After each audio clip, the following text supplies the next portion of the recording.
एक वर्ष झालं होतं प्राचीच्या लग्नाला. घरातील सर्वात धाकट्या मुलीची रामची बायको होऊन ती ह्या घरामध्ये आली होती. हे लग्न रामच्या वडिलांनी म्हणजेच यशवंतरावांच्या मर्जीनुसार झालं होतं. शहरात जमीनदार म्हणून त्यांचं खूप मोठं नाव होतं. इनामदारीने आयुष्यामध्ये नाव खूप तर खूपच कमावलं, पण त्यांच्या मुलांना वडिलांची अजिबात काळजी नव्हती. सर्व काही वडिलांनी कमावलेलं होतं आणि त्याचाच दोन्ही मुलांना गर्व होता. दोन्ही मुले कधीच वडिलांची विचारपूस करत नव्हते. मोठ्या मुलाने वडिलांच्या मर्जीविरुद्ध लग्न केलं होतं. मुले तर अशी होती, पण त्यांची मोठी सून रजनी तीसुद्धा तशीच होती. पण या तिच्या नवऱ्यासोबत दुसऱ्या शहरात राहत होती. आणि यशवंतरावांची पत्नी सरस्वतीताई कोणाची कधी इज्जत करत नव्हत्या. जे त्यांच्या तोंडात येईल ते बोलत असायच्या. प्राची यशवंतरावांच्या मित्राची मुलगी होती, जी मध्यमवर्गीय कुटुंबातील होती. तिला आई नव्हती, तरीसुद्धा तिच्यावर खूप चांगले संस्कार. ती थोरा मोठ्यांचा आदर करणारी सुसंस्कृत मुलगी होती. सर्व कामात निपुण होती. तिला लहानपणापासूनच यशवंतरावांनी पाहिलं होतं. ती दिसायला तर खूप सुंदर होतीच, पण अभ्यासातही फार हुशार होती. त्यांना तिचा मनमिळावू स्वभाव खूप आवडला होता आणि तिच्या या स्वभावामुळेच यशवंतरावांना ती खूप आवडली. तसे तर प्राची कोणालाही पसंत नव्हती, त्यामुळेच ह्या घरामध्ये तिने सून म्हणून यावं हे कोणालाही मान्य नव्हतं. पण यशवंतरावांच्या समोर कोणी काही बोलू शकलं नाही. सुरुवातीला रामने प्राचीबरोबर लग्न करण्यास नकार दिला. तेव्हा यशवंतराव त्याला म्हणाले, जर तू प्राचीबरोबर लग्न केलं नाही तर मी तुला प्रॉपर्टीमधून बेदखल करेन. आणि त्यामुळे नाईलाजाने त्याला प्राचीसोबत लग्न करावं लागलं आणि प्राची ह्या घराची सून म्हणून आली. लग्नानंतर काही दिवसांनी राम प्राचीला म्हणाला, हे बघ, तुला माझ्या आईवडिलांची सेवा करण्यासाठी लग्न करून घरी आणलं आहे. त्यामुळे यापेक्षा जास्त तुझे माझ्याशी कोणतंही नातं नाही. रामचे हे शब्द आज प्राचीच्या कानामध्ये घुमत होते. तिला असं वाटत होतं की हे त्याचं बोललेले शब्द तिच्या विरुद्ध कट करत आहेत. हे शब्द सतत तिच्या डोक्यामध्ये हातोड्याप्रमाणे घाव करत होते. त्यामुळे तिचं डोकं खूप दुखायला लागलं होतं आणि रडून डोळे देखील लाल झाले होते. पण तिला जरी काही झालं तरी कोणाला काय फरक पडणार होता. सर्वजण आपापल्या कामांमध्ये बिझी होते. मोठा दीर, मोठी जाऊ, नणंद, नणंदेचा नवरा हे सर्वच जण आपापल्या घरी जाण्यासाठी तयारी करत होते. तिचा नवरा राम काही वेळापूर्वीच इथून गेला होता आणि तेवढ्यात प्राचीची नणंद गीता खोलीमध्ये आली आणि प्राचीला म्हणाली, अगं वहिनी, कुठपर्यंत अश्रू गाळत बसणार आहेस? दादाने तर सांगितलं आहे की त्याने तुला फक्त आईबाबांची सेवा करण्यासाठी लग्न केलं आहे. त्यामुळे तू तुझं कर्तव्य पार पाड. जोपर्यंत आईबाबा आहेत तोपर्यंत इथे राहा. त्यानंतर तुला दादा त्याच्यासोबत घेऊन जाईल. स्वतःच्या आईबाबांबद्दल नणंद असे बोलत होती, त्यामुळे प्राची तिच्याकडे आश्चर्यानेच पाहत होती. तेवढ्यात मोठी जाऊ रजनीसुद्धा खोलीमध्ये आली आणि खोलीत आल्याबरोबर लगेच म्हणाली, अगं, आम्ही सर्वजण चाललो आहोत. कमीत कमी हसऱ्या चेहऱ्याने आम्हाला रवाना तरी कर. का उगाच काहीतरी वाईट घडल्यासारखं बसली आहेस? तुझा नवरा बाहेर नोकरी करायला गेला आहे. तो परत येईल सुद्धा. आणि जर तो नोकरी न करता घरात बसून राहिला तर तुम्ही लोक काय खाणार? का उगाच तमाशा करत आहेस तू?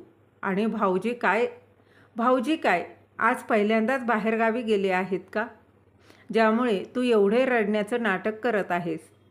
ते सर्वजण बोलत होते, पण प्राची काही आपल्याच पलंगावरून उठली नाही आणि सर्वांना असं वाटत होतं की तिला काहीच माहिती नाही. तेवढ्यातच तिची सासू खोलीमध्ये आली आणि रागात म्हणाली, अगं, हे काय? असा का रडवेला चेहरा घेऊन बसली आहेस? आता नवऱ्याने बाहेर कमवायला सुद्धा जायचं नाही का? गुपचूप उठ आणि हसऱ्या चेहऱ्याने या दोघींना रवाना कर. पण प्राची काही उठली नाही. हे पाहून त्या तिघीही खोलीबाहेर निघून गेल्या. नणंद आणि मोठ्या जावेने स्वतःच्या बॅगा उचलल्या आणि आपापल्या नवऱ्यांच्या गाडीमध्ये जाऊन बसल्या. काही वेळाने दोन्ही कार निघून गेल्या आणि सासूसुद्धा दरवाजा बंद करून प्राचीच्या खोलीत आली आणि प्राचीला रागावून म्हणाली, "हे काय नाटक लावून ठेवलं आहेस सुनबाई? 2च दिवसांसाठी माझा मुलगा, मुलगी, जावई ते आले होते आणि तू त्यांच्यापैकी कोणालाही बोलली नाहीस आणि वेगळाच हट्ट करून बसली आहेस की तुला तुझ्या नवऱ्यासोबत जायचं आहे म्हणून. अगं, पूर्ण आयुष्य त्याच्यासोबतच तर राहायचं आहे की तुला. काही दिवस आमची सेवा केली तर काय बिघडणार आहे तुझं? आता गुपचूप उठ आणि स्वयंपाक खोलीत जाऊन ती खरकटी भांडी तेवढी ठेवली आहेत ती घासून टाक. किचन ओट्यावर भांड्यांचा ढीग आहे तो काढ आधी आणि मग स्वयंपाकघरातील लादीही पुसून काढ. ह्या आजकालच्या सुनांना तर सासू सासऱ्यांची सेवा करायला नको. ना स्वतः सासू सासऱ्यांची सेवा करतात ना आपल्या नवऱ्याला करू देतात.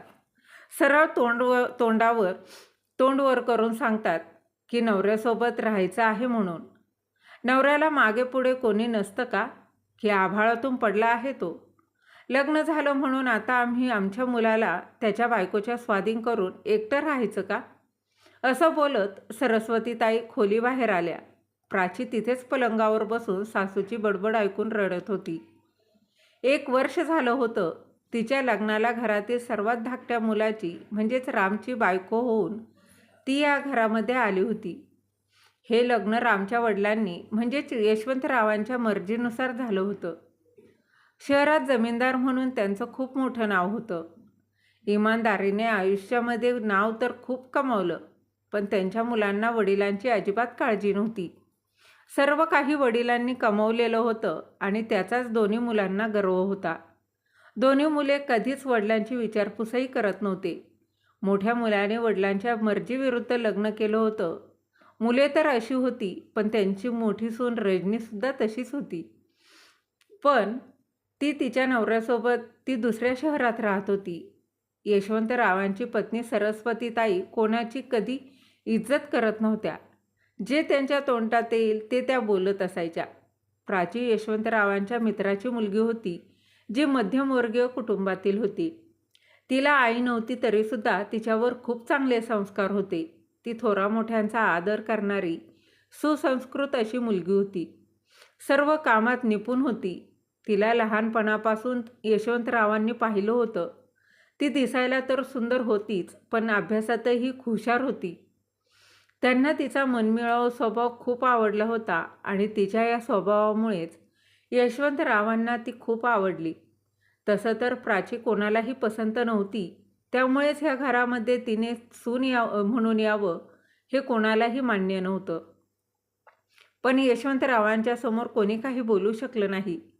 सुरुवातीला रामने प्राचीबरोबर लग्न करण्यास नकार दिला तेव्हा यशवंतराव त्याला म्हणाले, "जर तू प्राचीबरोबर लग्न केलं नाही तर मी तुला प्रॉपर्टीमधून बेदखल करेन." त्यामुळे नाईलाजाने त्याला प्राचीसोबत लग्न करावं लागलं.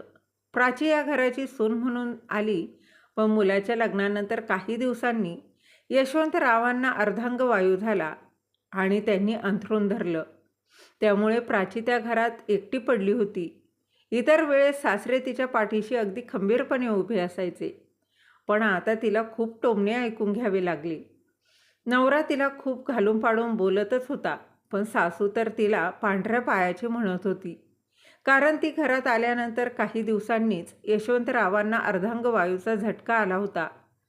जेव्हा हे दोघे प्राचीला काहीही बोलायचे तेव्हा अंथरुणावर पडलेल्या यशवंतरावांना खूप वाईट वाटायचे. त्यांना काही बोलता येत नसल्यामुळे ते खूप रडायचे.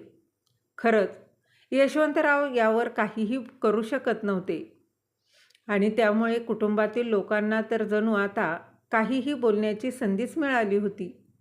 कधीकधी यशवंतरावांना असंही वाटायचं की मी उगाच ह्या गरीब प्राचीला ह्या घरात सून म्हणून आणलं. ना तिला सून म्हणून दर्जा मिळाला ना पत्नी म्हणून. या लग्नामुळे जर जास्त कोणाचं नुकसान झालं असेल तर ते प्राचीचं झालं आहे.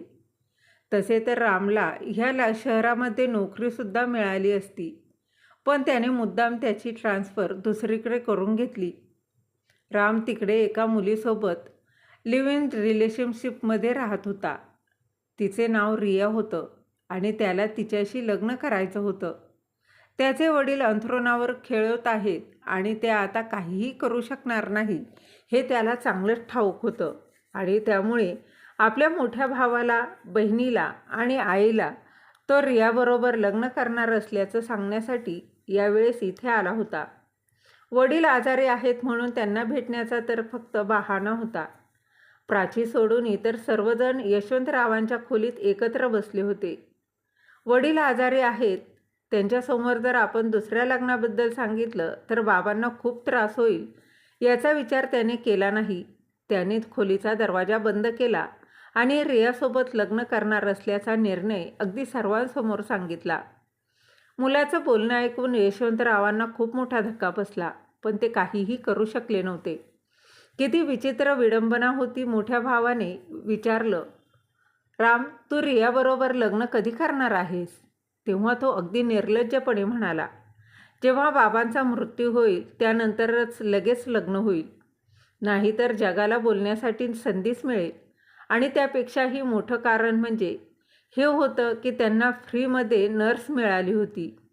जर रामचं लग्न झालं आणि प्राची इथून निघून गेली तर यशवंतरावांची सेवा कोण करेल, असा प्रश्न अगदी सर्वांनाच पडला. हे सर्वजण जेव्हा बाबांच्या खोलीमध्ये बोलत बसले होते तेव्हा प्राची चहाचा ट्रे घेऊन त्या खोलीकडे येत होती आणि तेव्हा तिच्या कानावर ते बोलणं पडलं होतं आणि रामच्या तोंडून दुसऱ्या लग्नाची बातमी ऐकून तिला खूप मोठा धक्का बसला होता. तिला रडू येत होतं, पण तिने स्वतःला सावरलं आणि दरवाजा वाजवला. रामने दरवाजा उघडला आणि समोर चहाचा ट्रे घेऊन उभ्या असलेल्या प्राचीला पाहून त्याला खूप राग आला आणि तो तिथून अगदी वेगाने बाहेर निघाला. त्याच्या मागोमाग सर्वजण खोलीबाहेर गेले. प्राचीने चहाचा ट्रे बाजूला ठेवला आणि ती यशवंतरावांना त्यांची औषधे देऊ लागली. तिच्या मनात विचार चालू होते की आता राम तिला कधीच बायको म्हणून आपलंसं करणार नाही. मग आता यापुढे काय करायचं? पण यशवंतराव तिला अडखळत म्हणाले, प्राची बेटा, काहीही झालं तरी तू रामबरोबर इथून निघून जा. त्यांना भाबडी आशा होती की जर प्राची काही दिवस रामसोबत राहिली तर त्यांच्यात प्रेम निर्माण होईल आणि म्हणूनच फक्त यशवंतरावांमुळे प्राचीने रामसोबत जाण्याचा हट्ट केला होता. पण यशवंतरावांना जिवंत असेपर्यंत यावर काहीतरी तोडगा काढायचा होता. कारण त्यांना अजूनही कुठंतरी असं वाटत होतं की अमित प्राचीला घरात ठेवून घेणार नाही आणि त्यांच्या मृत्यूनंतर प्राची निराधार होणार आहे. कारण तिच्या वडिलांचा मृत्यू तर तिच्या लग्नानंतर काही महिन्यांनीच झाला होता. त्यामुळे 2 दिवसानंतरच त्यांनी प्राचीच्या मोबाईलवरून आपल्या एका मित्राला म्हणजेच प्रकाशरावांना फोन केला आणि त्यांना घरी बोलावून घेतलं. पण घरामध्ये कोणाला काहीही ठाऊक नव्हतं की त्यांनी प्रकाशरावांना का बोलवलं आहे. एवढंच काय, पण प्राचीलासुद्धा त्याबद्दल काहीच ठाऊक नव्हतं. तिचे सासरे तिला म्हणाले होते की तू तुझा हक्क अजिबात सोडू नकोस. तेव्हा प्राचीला त्याच्या बोलण्याचा काही अर्थ समजला नव्हता. त्यानंतर महिन्याभरातच यशवंतराव हे जग सोडून निघून गेले. तेव्हा वडिलांच्या निधनाची बातमी ऐकून दोन्ही मुलं, सून, मुलगी, जावई सर्वजण आले.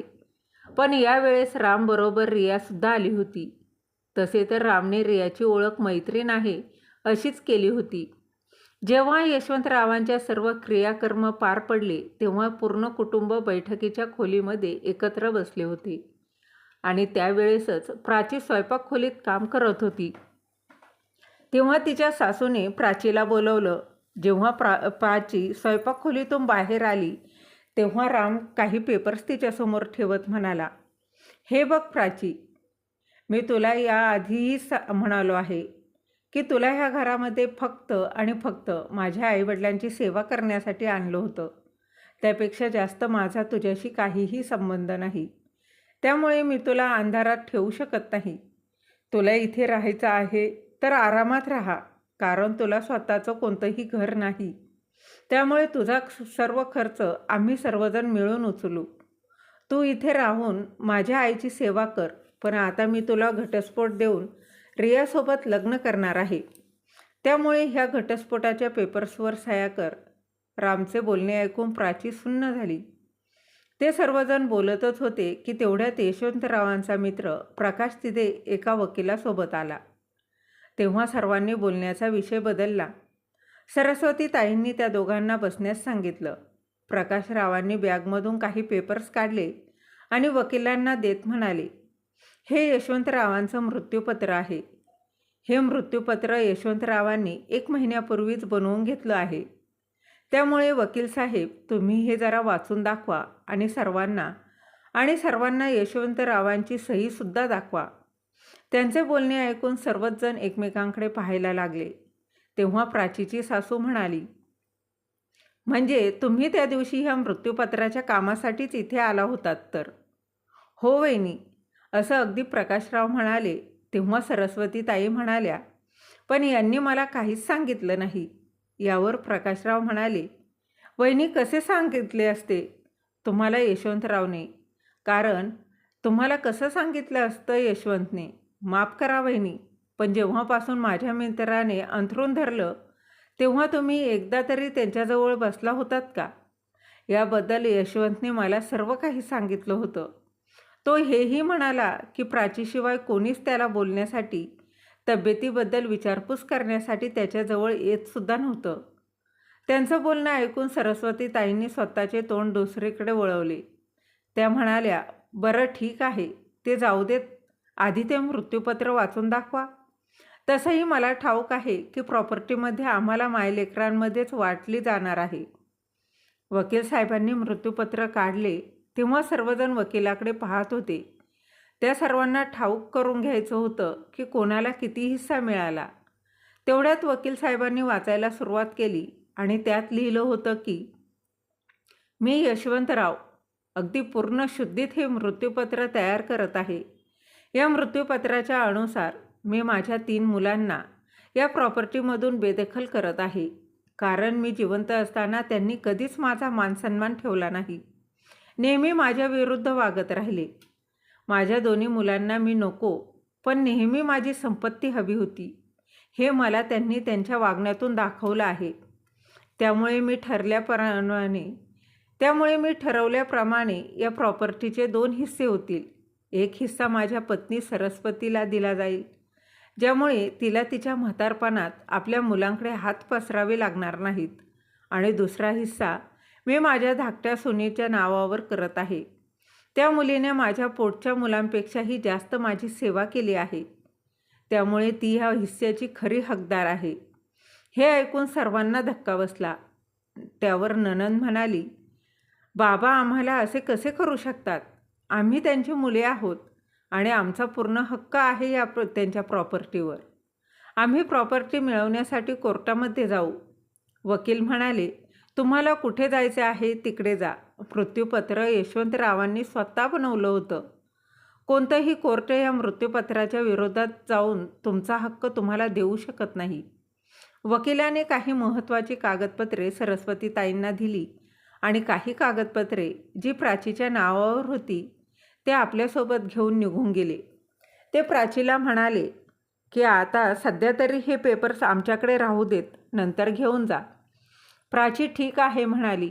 वकील आणि प्रकाशराव घराबाहेर निघून गेल्यानंतर घरामध्ये गोंधळ सुरू झाला. मोठी जाऊ रजनी म्हणाली, पाहिलं का, सासऱ्यांची सेवा करण्याच्या बहाण्याने या बाईने सगळी प्रॉपर्टी स्वतःच्या नावावर करून घेतली. आपल्या सर्वांसोबत एवढा मोठा धोका केला हिने.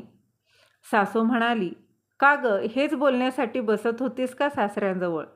गरीब गाय आणि पोटात पाय. माझ्या मुलांचा हक्क हिरावून घेतला आहेस. गुपचूप त्यांचा हक्क त्यांना परत दे. तुझा या प्रॉपर्टीमध्ये काहीही हिस्सा नाही. राम म्हणाला, हे बघ प्राची, आमची प्रॉपर्टी तू परत कर आणि घटस्फोटाच्या पेपर्सवर सही कर. आता खूप झालं.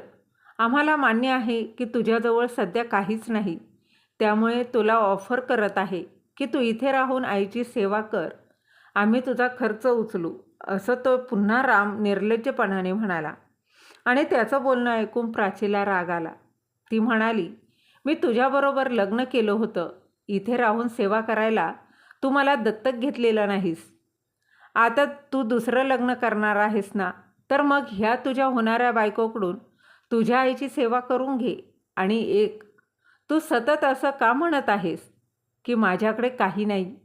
अरे, माझ्याकडे या प्रॉपर्टीचा अर्धा हिस्सा आहे आणि बाबांनी मला सांगून ठेवलं होतं की काहीही झालं तरी तुझा हक्क अजिबात सोडू नकोस. म्हणून त्यामुळे मी माझा हक्क तुम्हाला देणार नाही. मी माझे बरे वाईट सर्व काही पाहून घेईन. सासू रागानेच म्हणाली, अरे वा, म्हणजे तुला आता माझ्या मुलांचा हक्कही राहून इथे राहायचा आहे का? पण मी काही होऊ देणार नाही. तेव्हा प्राची म्हणाली, का सासूबाई, तुमच्या मुलांना वडिलांची सेवा करायला नको, पण मेवा मात्र हवा आहे का? तुमच्या मुलांनी वडिलांना मानसन्मान दिला नाही, कधी त्यांच्या तब्येतीची साधी चौकशीही केली नाही, कधी त्यांच्याजवळ बसले नाही. उलट वडील जिवंत असताना त्यांच्यासमोर बसून त्यांच्या मृत्यूबद्दल बोलत होते. तुम्हाला काय वाटतं, त्या दिवशी तुम्ही लोकांनी त्या बंद खोलीमध्ये बाबांसमोर जे काही बोललं ते मला ऐकायला आलं नाही? असो, तुम्ही ऐकलं असेलच की वकील साहेबांनी सांगितलं आहे, तुम्हाला ज्या कोर्टामध्ये जायचं आहे तिथे तुम्ही जा. आणि राहिली माझी गोष्ट माझी इथे राहण्याची, तर मी इथून निघते आहे. आणि सासूबाई, घटस्फोटाचं बोलत असाल तर तुमच्या नावावर बाबांनी जी अर्धी प्रॉपर्टी केली आहे ती सध्या माझ्या नावावर करा. मग मी आनंदाने तुमच्या मुलाला घटस्फोट देईन. असं बोलून प्राची घराबाहेर निघून गेली. ती बाहेर जाताना सर्वजण तिच्याकडे आश्चर्याने पाहत होते. आजपर्यंत ते सर्वजण तिला गरीब गाय समजत होते, पण ती एक वाघीण निघाली. खरं तर ह्या सर्वांमुळे तिला वाघीण व्हावं लागलं. प्राची तिथून डायरेक्ट प्रकाशरावांच्या घरी गेली. तिला अर्धी प्रॉपर्टी मिळाली. त्यानंतर तिने स्वतःसाठी एक छोटासा फ्लॅट खरेदी केला आणि ती तिथे राहायला लागली. तिचं शिक्षण खूप झालं होतं, त्यामुळे ती एका कंपनीत नोकरीलाही लागली. आता प्राची आत्मनिर्भर झाली होती. एके दिवशी प्राची ऑफिसवरून घरी जात असताना तिला वाटेत सरस्वती ताई दिसल्या. आज त्या पूर्वीपेक्षा खूप वेगळ्या दिसत होत्या, म्हणजेच खूप साध्या आणि अगदी शांत वाटत होत्या. प्राचीने सरस्वती ताईंच्या तब्येतीची चौकशी करावी म्हणून त्यांच्याजवळ गेली. तेव्हा सरस्वती ताई तिच्याकडे पाहून जोरात रडायला लागल्या. मला माफ कर प्राची, असं म्हणत होत्या. तेव्हा प्राचीने त्यांचे अश्रू पुसले आणि ती त्यांना तिच्या घरी घेऊन गेली. घरी गेल्यानंतर तिने सरस्वती ताईंना प्रश्न विचारला की सासूबाई, असे काय झाले ज्यामुळे तुमची अशी अवस्था झाली?